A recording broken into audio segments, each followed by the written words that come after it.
Hello and welcome to the latest episode of Six Nations Weekly 2025 as we look back on the Ireland weekend that is round three. Joining me this afternoon to discuss three Ireland games, the Calcutta Cup and I hope I don't butcher this, the Giuseppe Garibaldi Trophy, our returning panel in Hugo Gordon and Alex Fulton. Welcome, fellas. You're always very welcome to the show. Alex, I'll start with you. Your second appearance, first in a while, but a pretty enjoyable weekend of rugby. It mightn't have been the highest quality, but I think we can say it was enjoyable because it was a contest. You're gonna have to repeat that one. It's cut completely. I'm gonna go downstairs. Sorry. 1 second.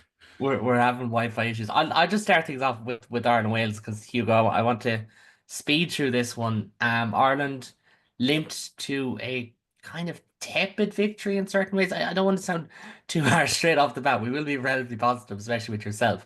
Like it was sloppy and flat for large passages, but it wasn't all that bad because it's a win, and winning when you're off color like Ireland are, there's still something to that, and we do have to start there anyways. Yeah, I mean, from my perspective, going into the game, you would have hoped for and expected 5 points, and so coming back with four, particularly with France looking like they're going to pick up max points against Italy, it does put a little bit of pressure on that game against France next week. And it was for large stretches, it was not a pleasant watch. The period either side of half time, particularly around Ringrose's red card period was pretty alarming. When Wales went in to make it 18-10, I was at full panic stations. It really looked like it was all falling apart. And I think there's kind of a few areas where just kind of some of those old issues starting to recur, not turning dominance into points, particularly in that opening 20, 30 minutes where we were completely dominant. A kind of a slight patchiness around half time, which we've seen against against England and Scotland previously, and then against Wales. We still haven't seen that full 80-minute performance. And ultimately, the fact that we have come up against, one of the weaker sides in the tournament and not look too convincing is a worry with probably the strongest side in the tournament still to come in a couple of weeks. The one thing I will say, and I know this is something we were actually kind of discussing over WhatsApp yesterday evening, but I actually think we were better in this game than we were, for example, against Australia and maybe even Argentina in the autumn internationals. And partly that's down to Wales, who I actually thought were really impressive yesterday, particularly after, they did kind of look like they might be out of it one stage had we converted that try in the first half where Osborne's pass went into touch of it, made it 17-3, maybe they would have faded away. But they didn't. Instead, they came back into it. Their attacking shape look better than it has in years. I think it's the best performance they've had since at least the 2023 World Cup, and they really made it difficult for us. They found space in our defense. Their kind of organization, their energy was so much better than we've seen where in recent games against Italy and against France. They were abject. They were really, really poor. It's the worst I've seen a kind of a top tier team play in rugby for such a long time. They just looked like they had no idea what they were doing. And all of a sudden that had gone.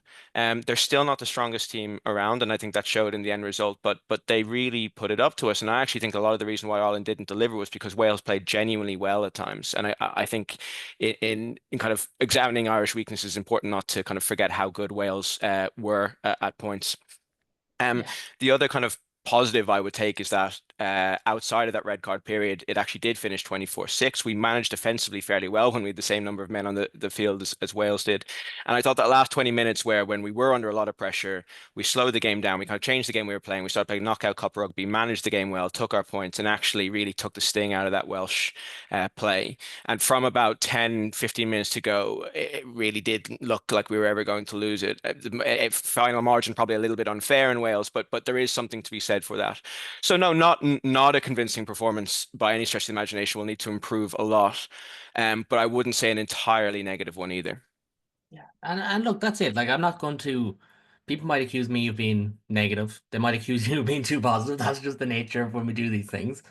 But there's certainly lots to be taken from it. I'm fascinated by that question of was it a better or worse performance than the Australia game? Because there is a element of bias where you say, well, this is 15 losses in a row for Wales.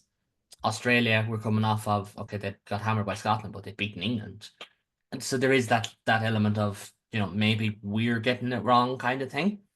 But at the same time, like as you said, the last 20 minutes, you kind of felt like Ireland had that one in the bag. I was looking at so I was writing a match report for Limerick Voice. If I remember, I'll attach it down below. And I remember around the time, about 5 minutes before that 50-22, which has become the talking point, it feels like, I just made a note. I was like, you can feel Wales starting to drop off because it's a bench thing. It's just a fatigue thing. Like the likes of Jack Morgan, Tommy Raffel, Talupe Faletau, and Daffy Jenkins, they ran themselves into the ground. And like they were really, really good. And we were hoping to have a Welsh guest on this evening, but I would recommend that you check out the Rap podcast on Monday to get a Welsh perspective if you do want to get it, because they're absolutely brilliant. Alex, I'll bring you in here now, fresh beside the Wi-Fi box, and to talk about Wales because Matt Sherratt, it was his first game. He was on URC duty 7 days ago, or 6 days, or 8 days ago, I meant to say. But he found a note from Wales, and this has been their best performance probably since the Rugby World Cup. And like, it's not a new manager bounce. I think it's just a case of a little bit of freedom and a little bit of structure and a little bit of belief. Because once you hit that 20-minute mark, it felt like, oh, like Wales are still in this game. Yeah, I think playing a fly half helps, obviously. Even if Anscombe is 35, you can't keep him on probably unless you're doing a Sexton until the next World Cup. But having somebody that's experienced and can run that younger backline through the game is probably a massive help. And I thought Thomas bounced back really well, playing at his favoured position in the centre. Um, Ellis Me, goodness me, didn't he outplay most of the Irish wingers? I thought Hansen was quite quiet, and Me certainly showed what a player he is. He was very good, I thought. Um, and yeah, I mean their forwards were attritional. They put it up to Ireland definitely. Um, Faletau coming back from yet another injury was once again brilliant. I mean, you can't knock him, can you? He's getting on a bit now, but he is some player. No, and that's what Wales needed. And I think, like you look at say Tupa Falta, who's literally been there, done that. He's been to World Cup semi-finals. Like any Irish player, well, hey, get that joke in there. But he was so good. Like Jack Morgan led from the front. If there's anyone who thinks that Jack Morgan should not be a starting lion after this week, even if it's just a case of like, oh, I don't know, he's saying he's just so good. He, The only thing I'd say against him is the fact that himself and Van der Fleer are just so similar in profile and size, and especially if they don't go with a powerful second row. But yeah, I mean, Hugo, like, or actually, I'd stick with you, Alex, because you are a neutral observer to a certain degree on this one. Like, where are you in general on the game? Because as Hugo was saying, just when you popped out there for a second, Ireland weren't at their best, but Wales were superb. Were Ireland poor? Were Wales good? Can we just say it was both and go from there? I think we can say it as both. I think Ireland struggled with. I suspect they were coming into this thinking we're going to beat them. It will be a relatively easy game, not easy as any game is, but a little bit of rotation in air quotes um, suggests that the coaches were thinking this is one we can probably have a good crack and rack up a score.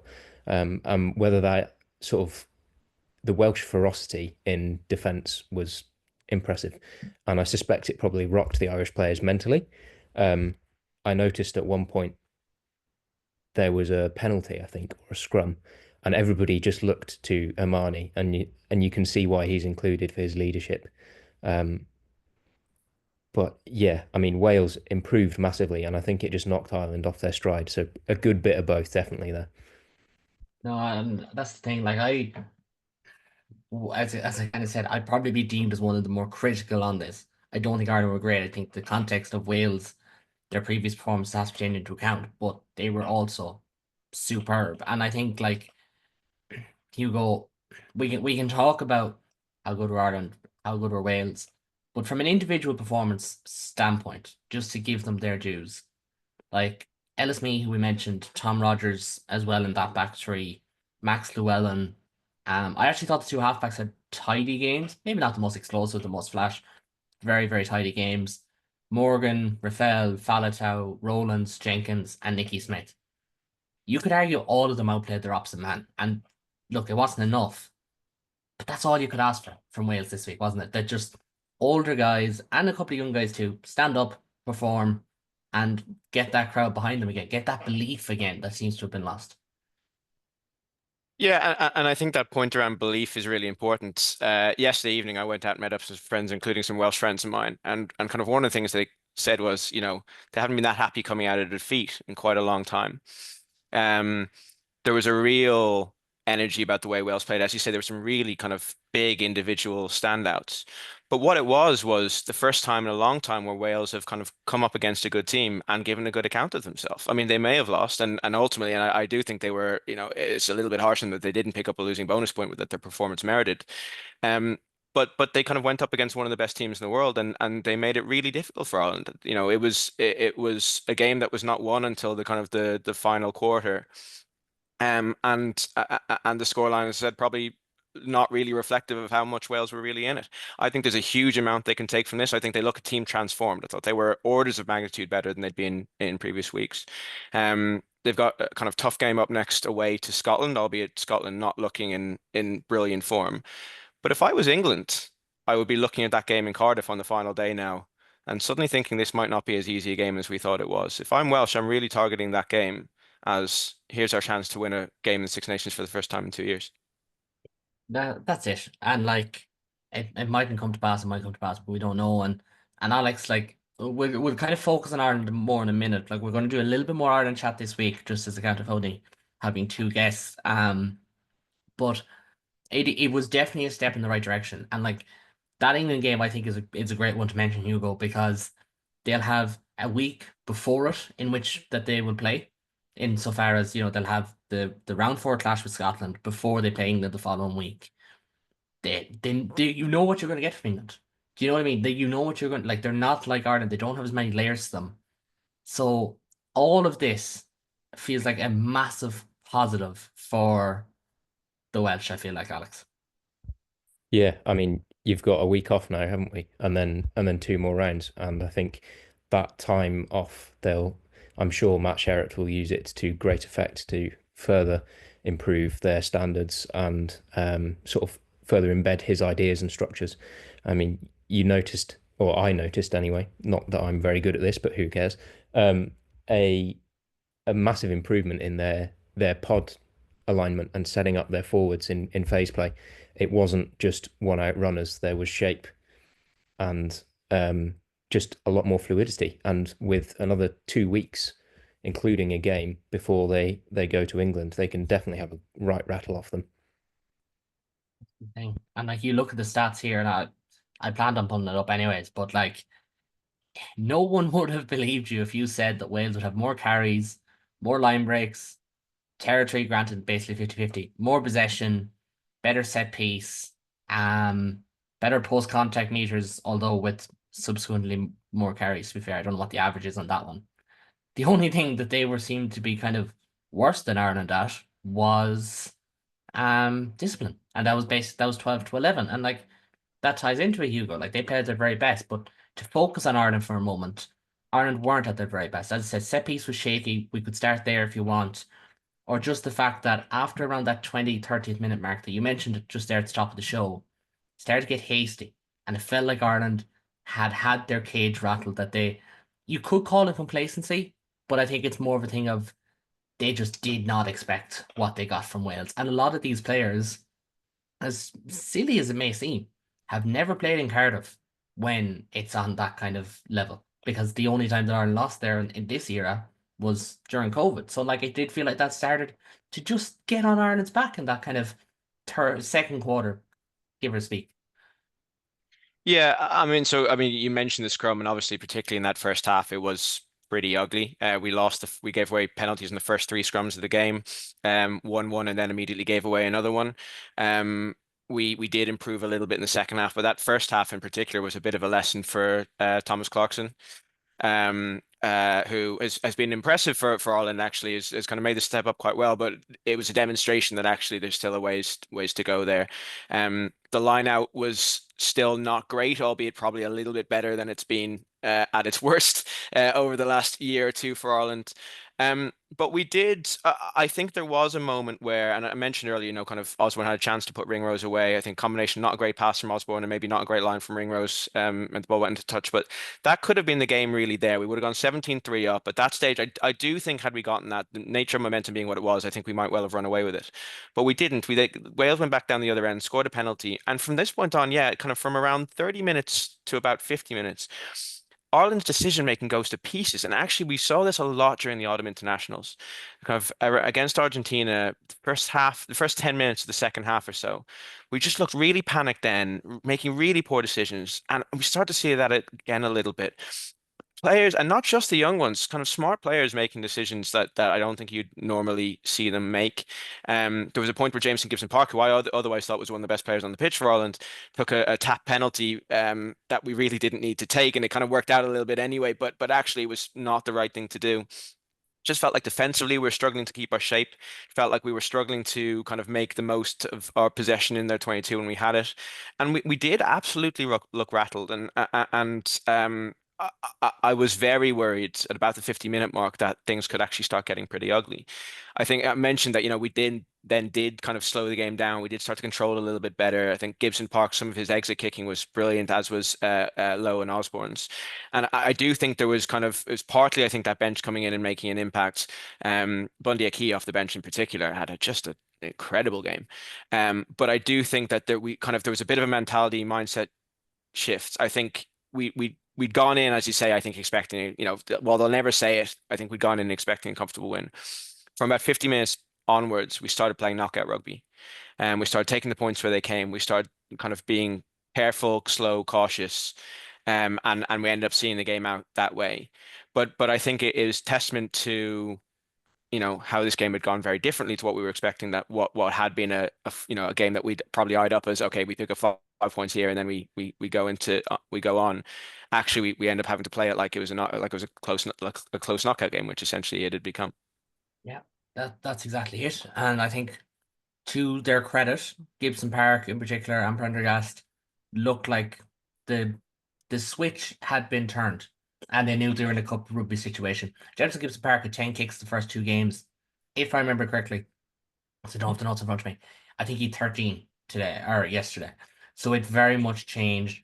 He kicked really well. It was something I laughed at in the pre-game analysis yesterday about, like, oh, Jameson Gibson Park's been kicking so well. It's like, it's way too little of a margin. Like, you can take 10 kicks in one game, 10 kicks over 2 games is not enough. But that switch turned, and Ireland knew how to see it out. Now, Alex, I don't want to be full like Daily Mail and jump into the culture war, which I know my YouTube comments don't like me calling it a culture war. But the halfback conversation, Gibson Park got man of the match. Sam Prendergast got the praise of, kind of, I was going to say pull himself up by the bootstraps. That's exactly the wrong thing to say. That's not what it was. It was, turning it around after a shaky start, and credit to both of them for how they did so.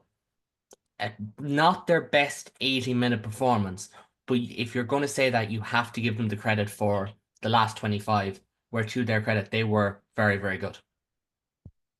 Yeah, I think Prendergast has a fairly almost conservative style.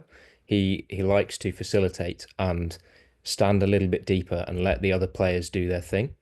But when he does have big moments, much like that 50-22, which I'm sure is all we're going to hear about from now until the moon flies away, because to be fair, it was quite good. When he picks his moments really well and makes the most of them.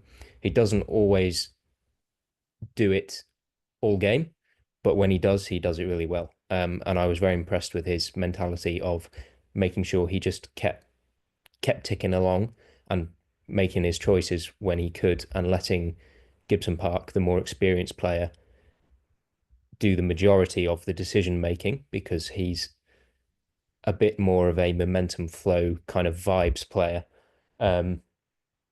And Prendergast just stepping in when he was needed was quite impressive, the way that he sort of built his way into the game. Definitely. And I think that also, we can't praise them and not praise maybe the leadership, because I felt like that middle third that myself and yourself talked about, Hugo, Ireland were getting shaky. They did kind of resolve it, and I am a big believer of the kind of come at the man, come at the hour theory. When you see Bundyaki come on, win a jackal turnover, Robbie Henshaw go, win a jackal turnover, Ty Byrne, and actually Jack Boyle as well in his first involvement in Test Rugby, helping to win a jackal turnover. That's the game right there. That's the 9 points that Ireland got to pull ahead. That's important, but we cannot talk about a game of Ireland against Wales and in layman's terms, Six Nations favourite versus wooden spoon favourite without talking about the next game because it's probably the Grand Slam decider against France in Dublin. I'm hoping to be there. Fingers crossed. But Hugo, what do Ireland take away from this game apart from the fact that Wales kind of did set a platform for how to get at them? But to be fair, so did Australia, so did Argentina, so did England. It's not new, but they did show it. I mean, I think there's been plenty of examples over the last couple of years of how you beat this Ireland team. You disrupt the breakdown, you disrupt the line out, and you look to kind of get the ball wide and around that defense where we do leave with a kind of a slower back line. We do leave gaps.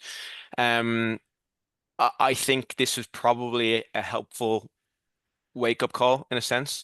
That there is still a long way to go in this tournament. There's still a lot of rugby still to play.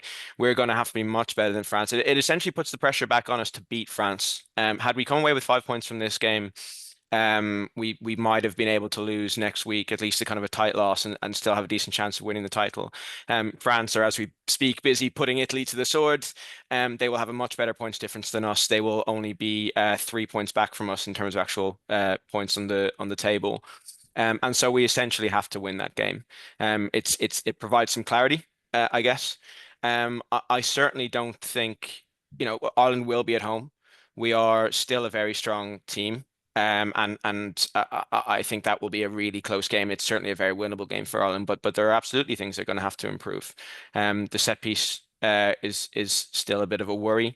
And I do think we're going to have to figure out how we manage these kind of sections of the game where maybe we're not at our best or the other team gets on top a little bit better, because we do seem to have these 10, 15-minute patches in a lot of our games recently where just heads seem to go a little bit.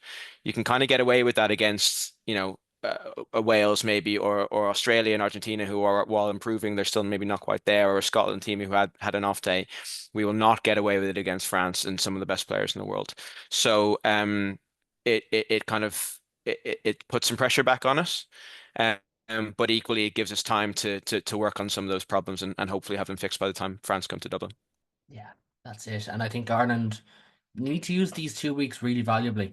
Like it's such a nebulous thing to say to be like you have to train well, but like France are have a platform that can disrupt Ireland, not just with their defensive work, because Sean Edwards will be the buzzword heading into that week, especially against an Irish side that's been up and down attacking wise. But you look at their line out work is pretty solid, and they've had one or two injuries today. If if I'm right, I could have just read the wrong names. They've had one or two injuries. But they have the power in midfield. They have the pace to break on that kind of 13 channel. And Alex, to kind of give you the closing word, we did have a controversial moment insofar as the 20-minute red card was used for the first time in Six Nations history at the weekend. I can't speak for ye. I am completely against 20-minute red cards. That's just my opinion. Hugo's nodding away for anyone there on audio. And that could be a big factor heading into next week, because as good as Bundyaki was and Robbie Henshaw was, the only thing that you could fault them over the first 2 weeks is they do lack that half a step that, because they're both in their 30s, they're both big men, that France could have enough to just exploit with Louis Bielbiari. But just to kind of focus on the red card, your thoughts on 20-minute red cards and the incident itself, really briefly. I mean, 20-minute red cards, they're a joke, aren't they? You can't. We're supposed to have this focus on player safety, and by having a 20-minute red card, you're essentially not putting the onus on the team to be responsible for everybody's actions. If you have one player sent off and he can't finish the game, but you get a player back, then sort of in my head, I think the team and the coaches are kind of like, well, we'll have a less of a focus because it's less of a detriment to us. I think it's a poor backward step in terms of looking after players and the game as a whole going into the future. Because, in a decade's time, who knows how many players might end up having CTE or long-term effects from concussions and head injuries. Um, so personally, I'm not a fan of them, as I'm sure you can tell. Um, I think in this case, Ringrose looked like he was shooting up to try and make a big impact. And sometimes he does that for Ireland and Leinster frequently in a game. And I'm not sure well, in this case, he should have gone lower anyway. I'm also not sure it was needed at this point. I think Henshaw had that player covered well, and he should have floated across. But yeah, I mean, silly incident. I'm sure it wasn't deliberate. He's not looking to go out and puck somebody's head off, but um, it's still a technique thing that should be punished. If you're not going low enough, then you're not doing the right thing, are you? So personally, I think it should be red card. Is the player gone for the whole game, and the team is down to 14 or however many, depending on how many cards they've had, obviously. No, I'd agree. I'm completely against 20-minute red cards. I know there's lots of people online who are for them, lots of people online who are against them. We're not going to have a big debate.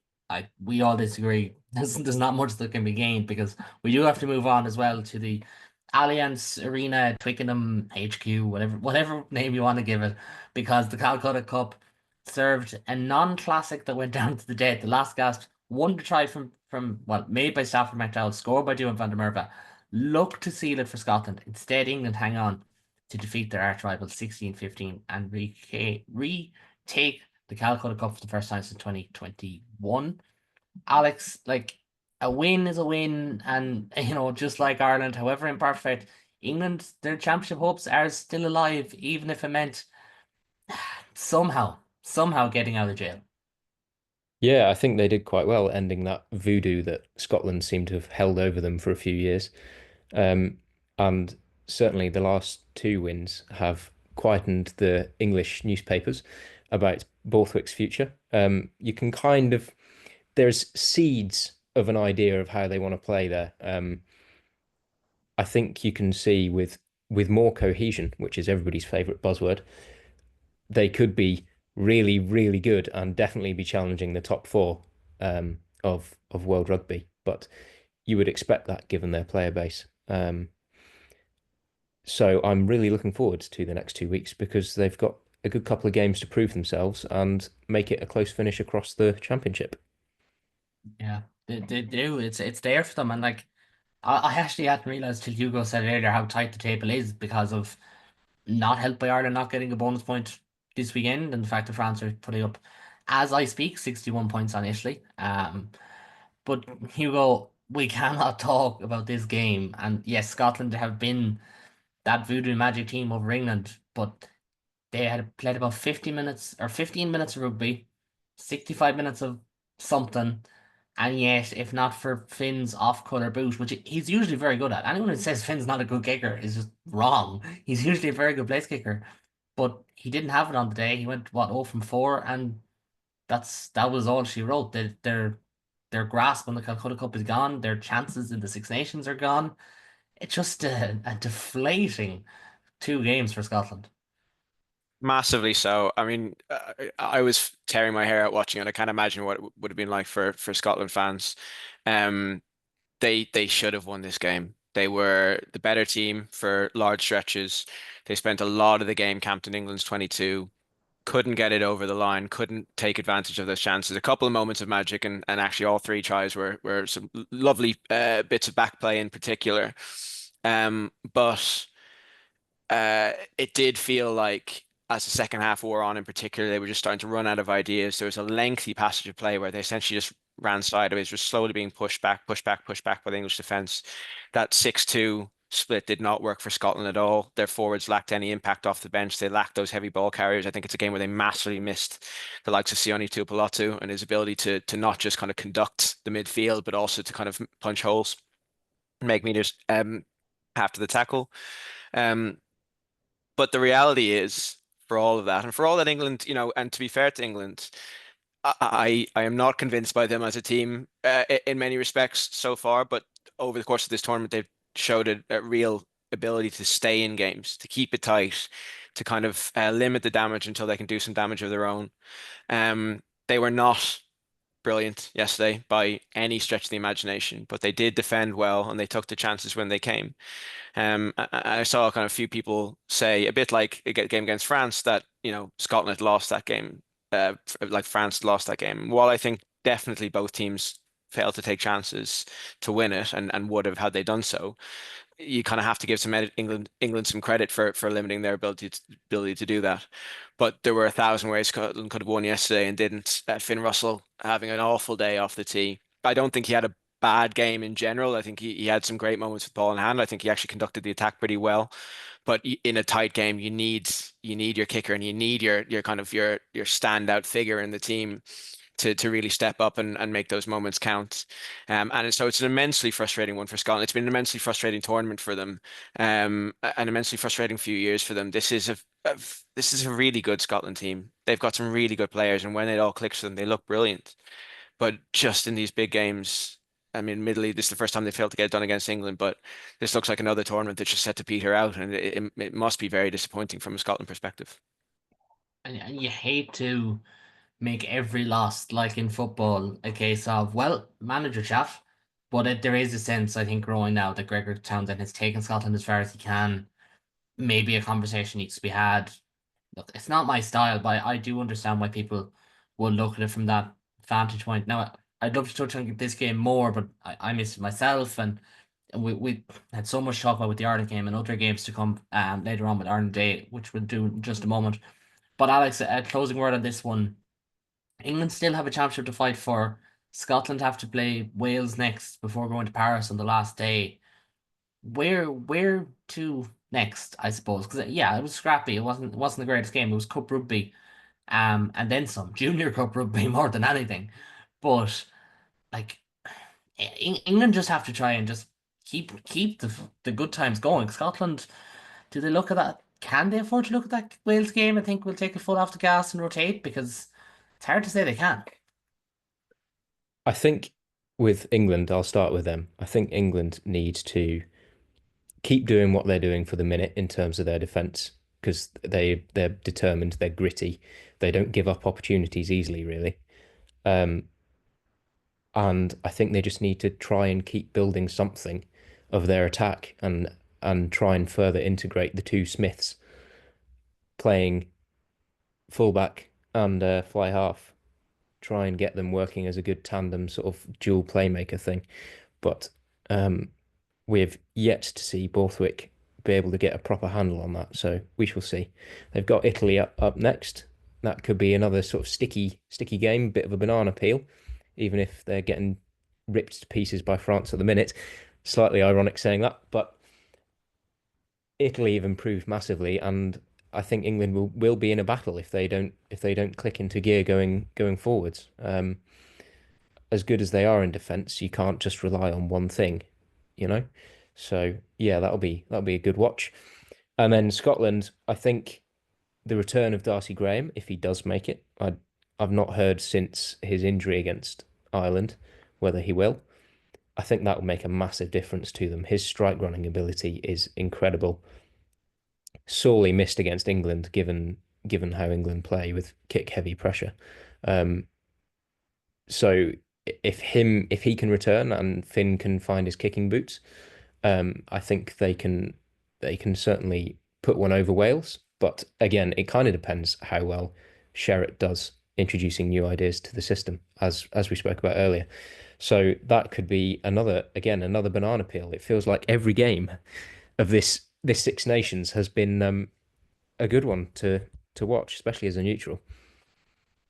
Definitely. I firmly agree. I think there was a little bit of talk yesterday in groups I'm in and elsewhere that like, oh, the Ireland game, no, that wasn't a classic. No, it wasn't a classic, but like it's a tight contest. Like we're literally just after watching France score 73 points. We can't complain for both. We've three more games to cover, but before we move on, if you like what you see here, please do subscribe. If you like and leave a review, it makes a huge difference. Comment down below.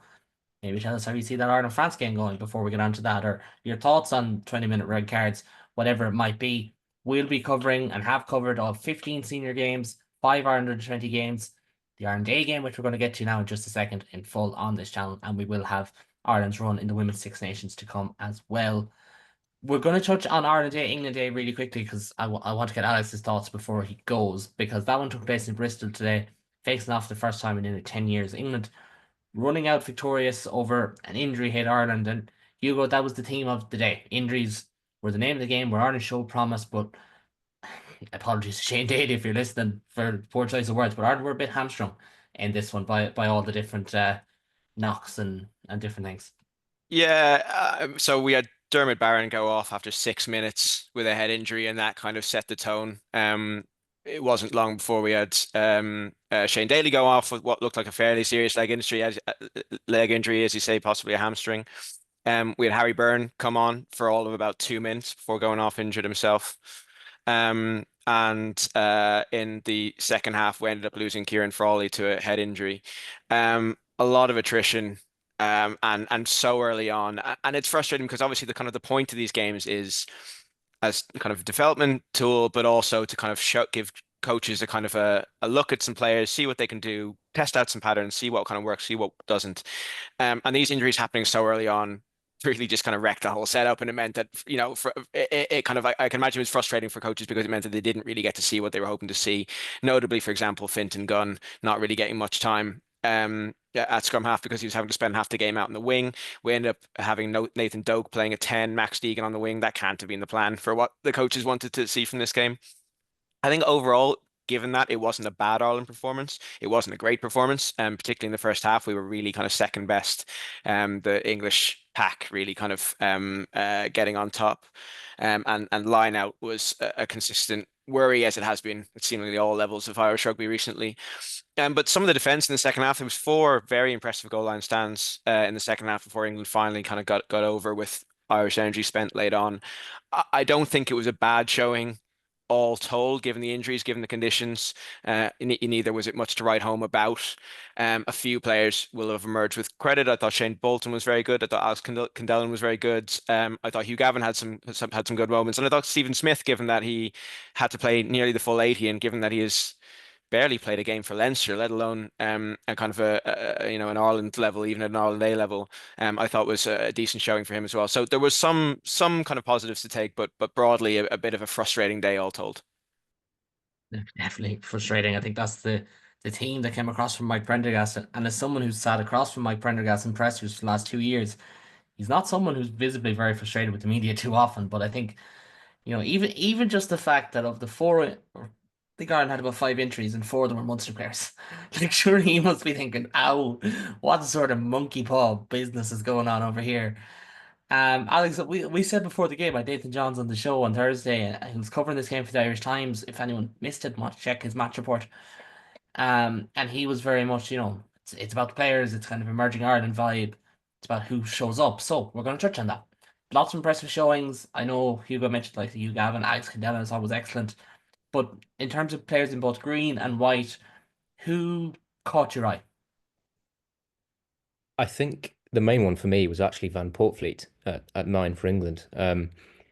He's had a number of full England caps rather than just 8, obviously. But he's been sort of out of favour for a while. But I think he showed all that he's about.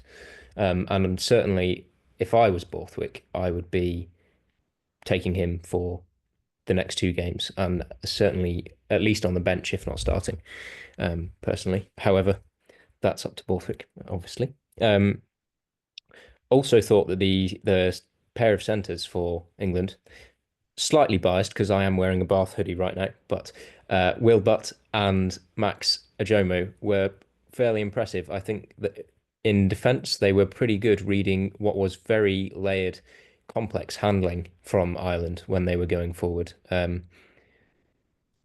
And Will Butt certainly showed his strength in defence as well as carrying. He was impactful and strong. So I was impressed by the pair of them. And finally, another one in white, Kenningham, the 7, was destructive at the line out. He was everywhere, an absolute nuisance. So it'll be interesting to see if he gets pulled up to the senior squad as well. Yeah, and then sort of for Ireland, I thought, yeah, Ken Dillon worked his arse off really. Gavin I want to see more of him at Connacht. That'd be cool. Um, yeah, that's kind of my thoughts on those two. I'll be honest, some of it I didn't see because the Rugby Pass need to upgrade their IT infrastructure. There was a lot of buffering and sort of blurry stuff going on there, but yeah, it was an enjoyable game to watch, definitely. No, it was so much fun. At times when there wasn't injuries and when it wasn't buffering, I was watching on my phone. I was on the bus on the way down, way back down here to Limerick, and I was watching on my phone. It was quite tricky, I won't lie, for certain parts, especially with that god awful camera angle that they have at Ashton Gate. It's not their fault. It's a lovely stadium, but no, just not for me. Alex, I know you have to go. You have to bounce. We'll cover Italy, France in just a minute. So thank you very much for coming on the show.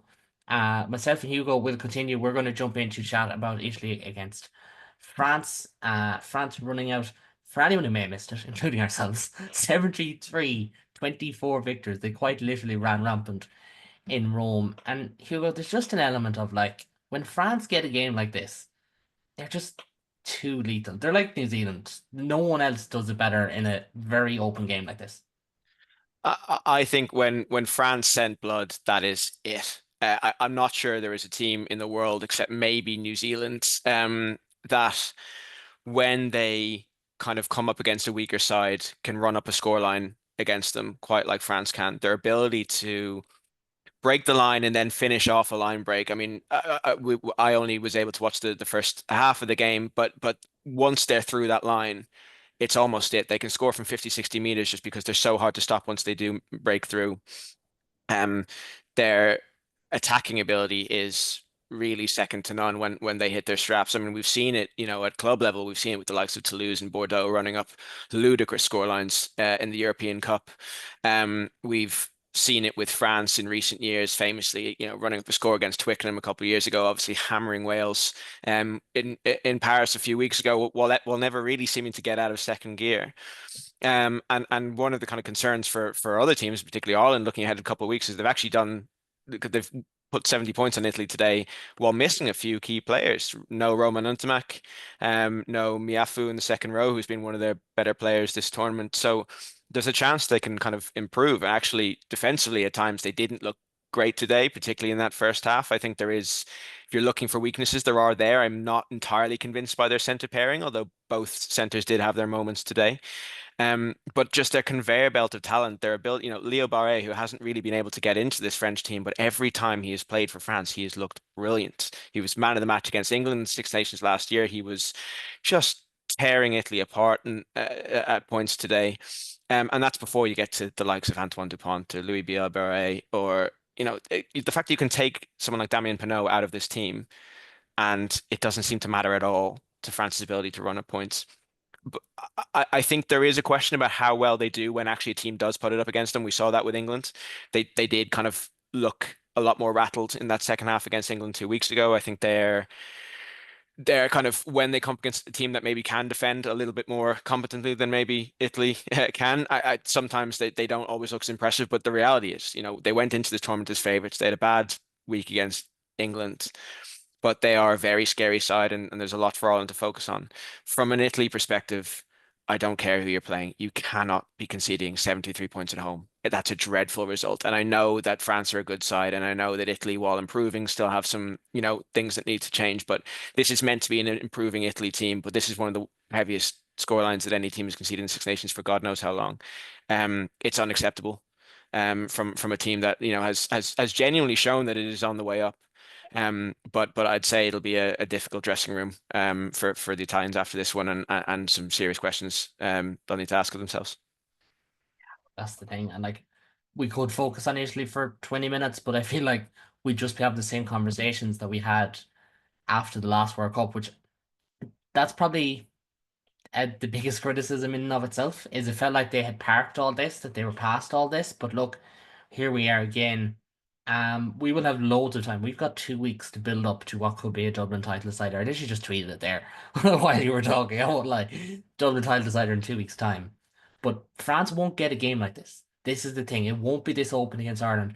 But Ireland will have to know after going up against, and I mean this with the greatest respect to Wales, three test rookies in the back three who hurt Ireland on transition defence or transition attack, I suppose, when they had the ball.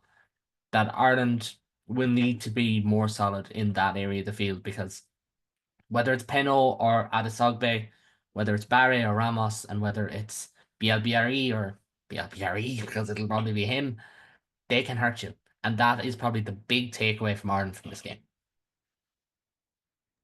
Yeah, I mean, kind of they're so scary off transition ball, and as you say, that's actually been a bit of a weakness for Ireland in this tournament. Um, we have looked sloppy a little bit. It's been an odd one because actually defensively we've looked very good for about 90% of games, and then we've had these moments where we've switched off. And you cannot switch off against France. They will punish you. I'm thinking back to the 2023 game in the Grand Slam year where Ireland were brilliant for most of that game, defensively incredible. There was one moment where we switched off in the first half, and before we knew it, Damien Penaud was through under the posts. France are uh, this will be the most difficult game of the tournament for us. It is, as you say, I think it's a title decider. I think if we lose this game, I don't think we will win the tournament just because of the way the points difference is looking like it's working out. Um, and so, you know, the Ireland team will know they've got a lot to work on. I think we can hurt France, but as you say, they can really hurt us if we're not on our game.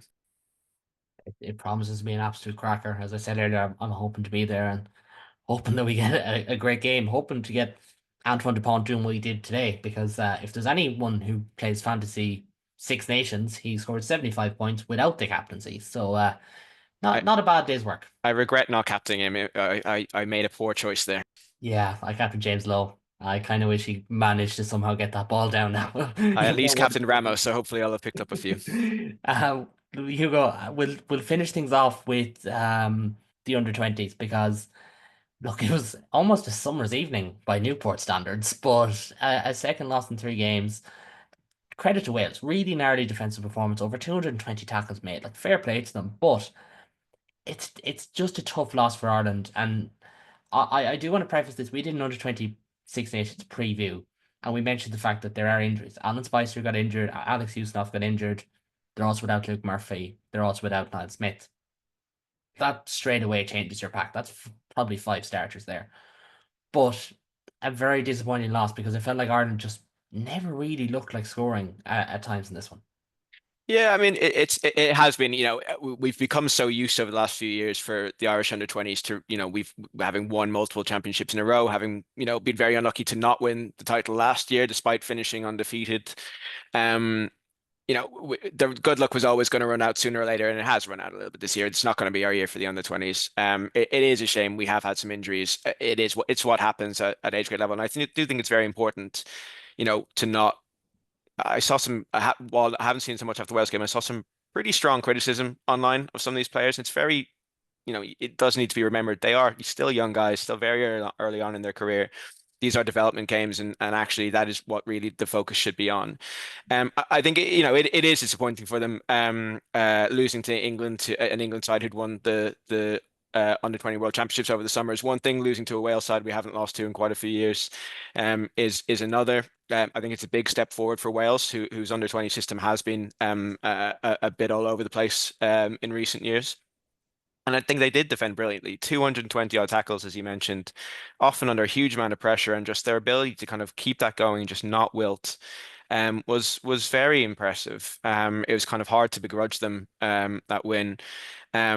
Ireland a bit, and much like the game against England, actually, in the opening weekend of the under 20s, where Ireland did have a lot of the ball and did have spent a lot of time in the England 22, and just couldn't turn that into points. I think we saw that a little bit. Ireland were pretty much constantly on the attack in that second half, in particular, against Wales, and we just couldn't make it count. Really greasy conditions. The ball was, just couldn't struggling to hold on to the ball, just killed our rhythm a little bit, but we just couldn't get it over the line, and that is disappointing. So it's the championship is gone, that focus is gone, so now it's just about kind of looking to improve over the course of the remaining games. In a way, it takes some of the pressure off, and we can go into those games against France, against Italy, and just focus on making sure that we get some minutes into some up and coming players, and just hopefully looking to just kind of improve and grow that understanding as a team. So yeah, disappointing, but ultimately this is a development tournament, and we shouldn't be kind of too hard on these players.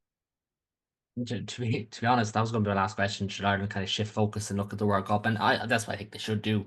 Hopefully, they get the likes of Spicer back in. I think to their credit, obviously, I would never be in favor of calling out the guys who don't play as well because it is 20s rugby, and there's so much pressure. Like some of these guys are playing for academy contracts at 19. Do you know what I mean? And like that's kind of something I brought up about Finn Smith recently. Is like we talk about how good this guy is. This guy lost his job like 2 years ago because Worcester went bust. But that's a tangent. But like to their credit, there are a couple of players in that Irish team who I think have really impressed. Michael Foy, who I heard about last year. I missed the Schools Cup final, the Munster Schools Cup final last year, and everyone was talking about him. He's just been superb. He looks like a cross between Peter Manley and Ty Byrne. We'll have to look into the DNA on that one. I think the Conor Fahey Owen Smith midfield is really, really strong, really powerful. Like we look at the Ireland A game today with Jude and with Hugh Gavin, who are both really physical men. All the talk about like for all the talk about, centers and they have to be playmakers, they have to be quick, they have to be this. Ireland produce very good, almost hybrid flanker centers, and that seems to be the trend now. And I do enjoy watching them play. And look, hopefully they can push on to work up. If I think if they can get everyone on the field, you know, Corrigan beside Spicer, Usinoff beside Henry Walker, guys like that, Luke Murphy in that back row beside Foy and McCarthy, I think they'd be a real threat for anyone. But Hugo, we'll leave it at that. My thanks to yourself and to Alex for joining me this evening. As always, if you do like what you see or hear, I want to join us for the culmination of what will hopefully be a successful championship victory for Ireland. But touch wood, fingers crossed, all that. Subscribe on all good platforms. You can find the links for all my channels below. We'll be back after the second break week to preview and review Ireland versus France and what looks like a deciding Dublin clash. But for now, until next time, take it easy.